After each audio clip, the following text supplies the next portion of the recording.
South Africans are going to be affected by much and much than foreigners.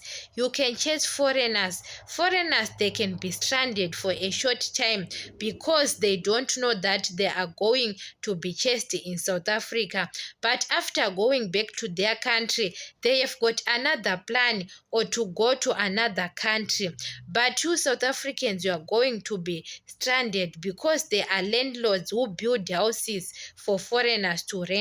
Other people are surviving because of foreigners. Other people, they take advantage that in their country they have got foreigners, so they have to build houses for them. So other people, especially old people, is their pension, are their benefits on foreigners at end of the month. So especially even taxi drivers are being affected because in South Africa many foreigners, they don't have cars. That's the advantage they take, and they are benefiting through those people. Farmers, they are South Africans. It's not about farmers are white people.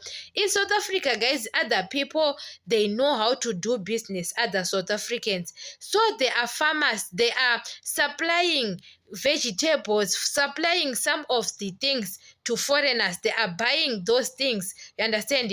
Other people have got chickens. They have got chicken to take care of their businesses. So it's going to affect most of the people, guys. It was an advantage in South Africa to have a lot of people, millions of people. Look at the food in even in Spa at end of the month. That food was finished because of foreigners. So people who are running those businesses are benefiting a lot. When you are a farmer in South Africa, they know that a farmer have got a lot of money because in South Africa there are a lot of people. So South Africans, I don't think that there is a need to chase foreigners to go away. You have to find a way that in South Africa there are many foreigners.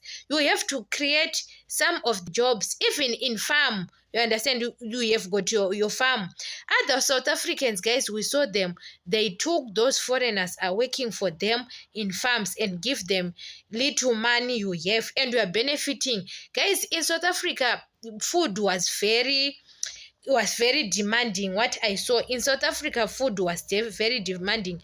When you are a farmer or you have got an industry, you produce food, you can make a lot of money. So most of the businesses are going to collapse.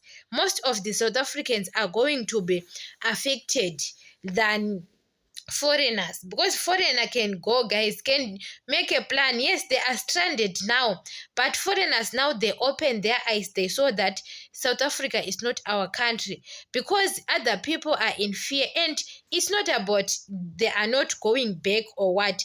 They are going slow by slow by slow. Maybe you can say after 5 years, now is 2026. When we are in 2030, I don't think that there is any foreigner is staying in South Africa. Even Indians are being affected about that situation. White people, they are going to finish their business and leave South Africa. So South Africa is going to be affected, and South Africans are not used to go to other countries and work like other countries. You understand? It's difficult, and when you guys, it's very good to be in your country than to be in a foreign land. But I saw South Africans, we are going to they are going to join other foreigners in other countries because it is going, guys, to be difficult to survive because other people are being surviving with those businesses to build houses for foreigners to farm, especially farm, guys.